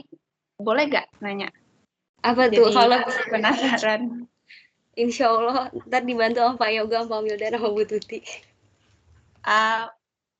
Ini ya, saya mau tanya lagi. Itu kan tadi kurang kira-kira berarti R&D itu prosesnya agak panjang ya, karena kan kita harus revisi produk, uji coba gitu. Nah, itu sebenarnya media yang mau kita kembangkan itu terikat dengan materi nggak? Karena kalau kita misalnya kita, kayak tadi di materi himpunan misalnya, terus kita revisi kan pasti butuh waktu tuh. Nah, terus kan nanti pasti materi itu akan jalan dong. Dan di semua sekolah juga melakukan hal yang sama. Kalau dia masih, maksud saya, masih bisa kepake nggak media itu di pembelajaran lain, atau sebenarnya R&D itu tidak terikat pada materi ya, dia lebih terikat misalnya yang penting kalau kayak Kuanti mau yang diukur kemampuannya atau gitu, gimana ya? Makasih. Udah itu aja terakhir pertanyaan saya. Makasih. Saya jawab ya berarti. Kalau dari penelitian R&D kan kayak kita media itu otomatis kita pengen uji coba awal ya, pasti kita buat beberapa bulan sebelumnya misalnya. Nah, pas uji coba awal ternyata belum cocok. Nah, setelah itu kan pasti ada revisi dong, revisi untuk pembelajaran itu sendiri.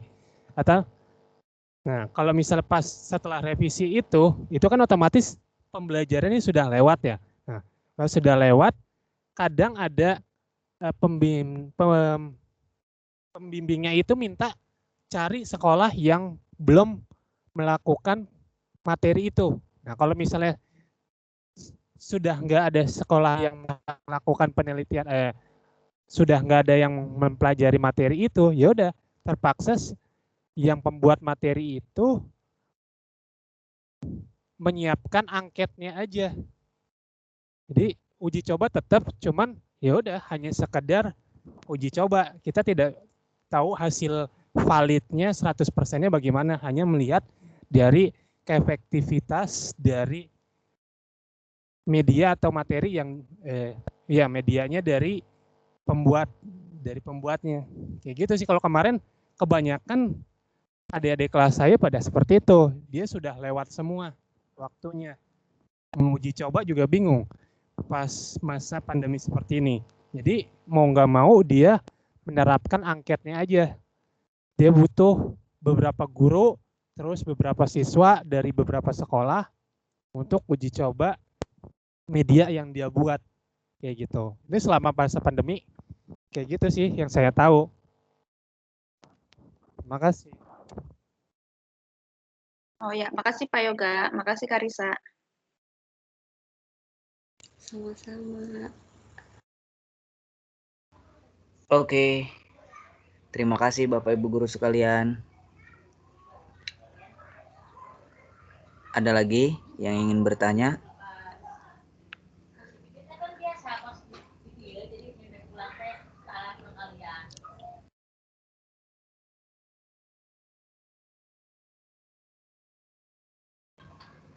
Baik, jika tidak ada, apakah bisa kita cukupkan presentasi pada hari ini terkait pembahasan Research and Development atau R&D?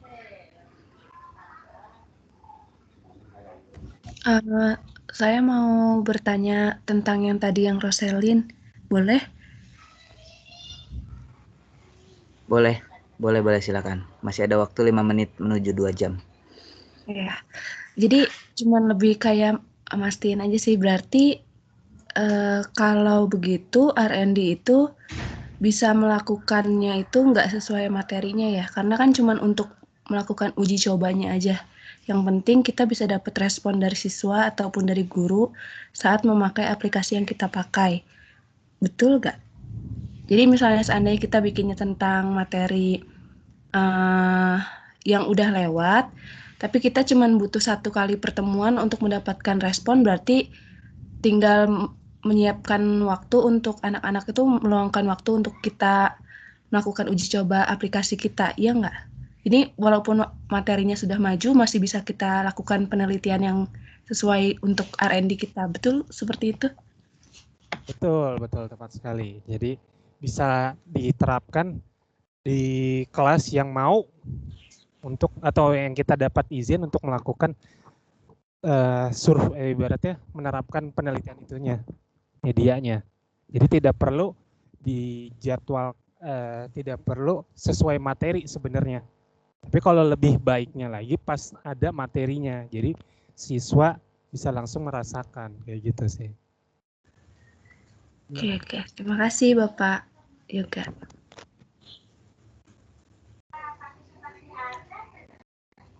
Baik, terima kasih Bu Asri dan Pak Yoga.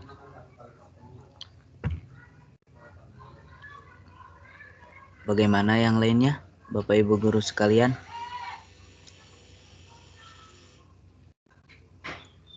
Sedikit, jadi 1 pertemuan itu cukup ya untuk uji coba aplikasi atau media itu. Kadang banyak aplikasi yang harus ada tutorialnya dulu, harus kasih tahu cara pemakaiannya. Memang dengan 1 kali ketemu sama siswa akan ngerti sama apa yang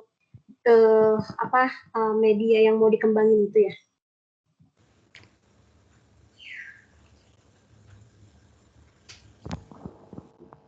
Nah, ini balik lagi ke penelitinya itu sendiri atau ke kampusnya masing-masing itu sendiri. Jadi kalau tujuan dia membuat itu hanya untuk sebagai media opsional aja, berarti dia cuma hanya membuatnya aja. Tapi kalau dia media untuk diterapkan di sekolahnya, berarti harus sampai dijelaskan ke siswanya, kayak gitu. Karena kalau kemarin saya lihat di UIN ada yang menjelaskannya itu deskripsinya tahap-tahap pemakaiannya dari ngebuka aplikasinya, terus apa-apa yang dipencetnya, itu ada penjelasannya di skripsinya dia. Nah, ada juga yang hanya melihat dari respon siswanya, tapi kebanyakan kalau untuk R&D itu sendiri, dia menjelaskan tata caranya di skripsinya sih. Nah, kalau dia mau menyampaikan apa enggaknya itu tergantung dari kebutuhan dia menelitinya. Kalau misalnya dia pas bisa menjelaskan, dia jelaskan. Kalau enggak, ya udah apa adanya jadinya. Karena kan kebanyakan ya peneliti di S1 yang saya tahu, yang penting dia selesai bikin skripsi udah.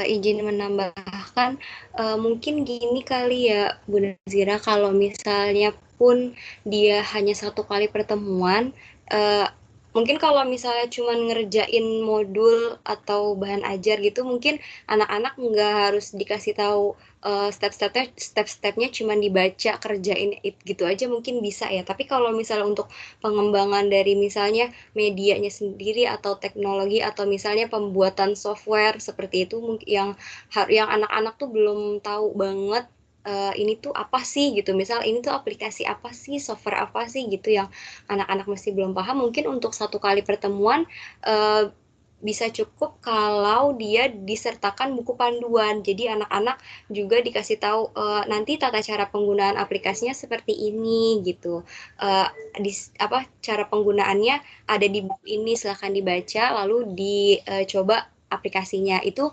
mungkin saat kondisi seperti itu, kayak misal saat-saat seperti ini, jadi kan dilihat dari kondisinya juga ya.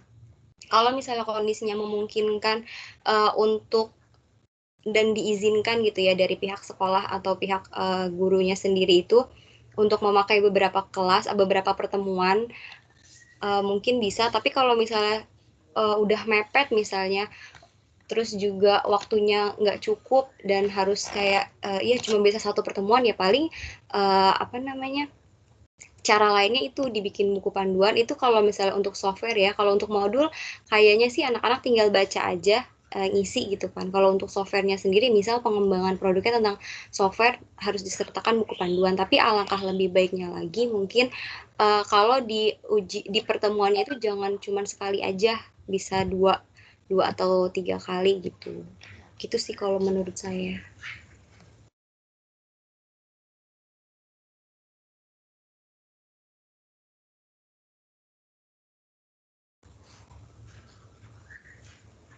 Iya, makasih banyak informasinya. Soalnya saya emang belum terlalu paham sih. Kalau memang demikian, oke deh.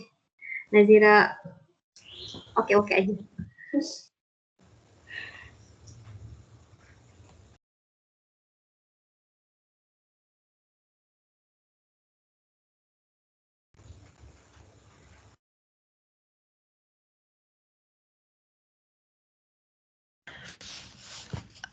Pak Yoga, berarti ini tuh paling memungkinkan ya penelitian yang dilakukan saat pandemi, ya nggak? Karena kita cuma butuh respon siswa dari jauh juga kita bisa dapat, ya nggak? Benar. Jadi yang kemarin pas Bu Pinta menanyakan penelitian apa yang cocok pada saat pandemi, ya mungkin yang paling cocok ya R&D ini sendiri. Karena tidak harus bertatap muka langsung dengan siswanya. Beda dengan kayak kuanti itu kan kita harus mempunyai data dari sekolahnya. Nah, apalagi kalau PTK itu kan kita harus mengajar langsung di 1 kelas yang full. Jadi kita bisa mengetahui. Nah, bedanya kalau di R&D ini sendiri, kita tidak perlu bertatap muka, yang penting kita punya hasil yang bisa kita uji coba, udah cukup. Oke, terima kasih Pak.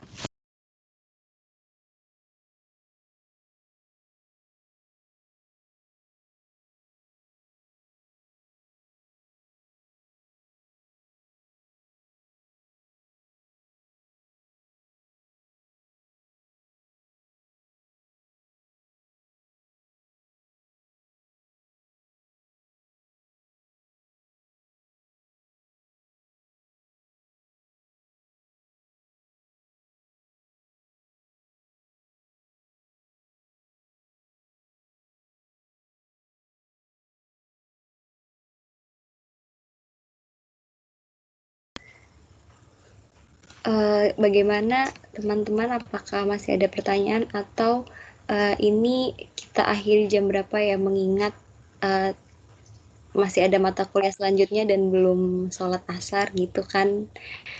Udah cukup sudah. Gimana Bu Laili?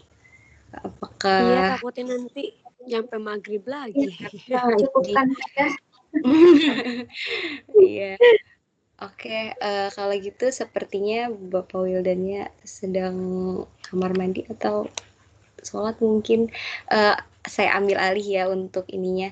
Terima kasih untuk teman-teman yang sudah mengajukan pertanyaan dan juga yang sudah memberikan saran.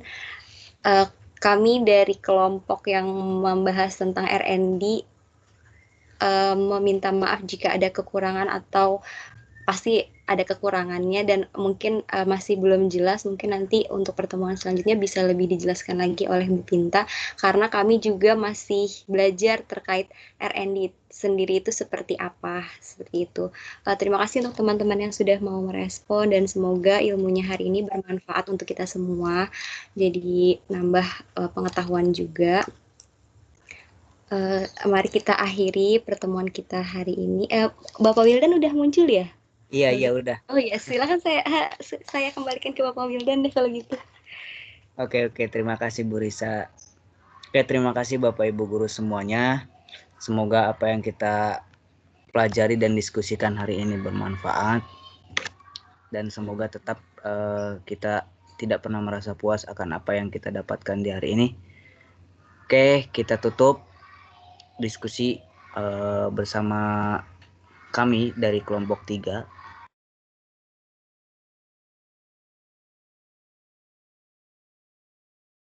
Terima kasih kelompok 3. Terima kasih kelompok 3. Terima kasih semuanya.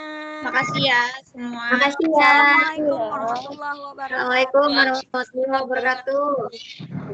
Waalaikumsalam warahmatullahi wabarakatuh.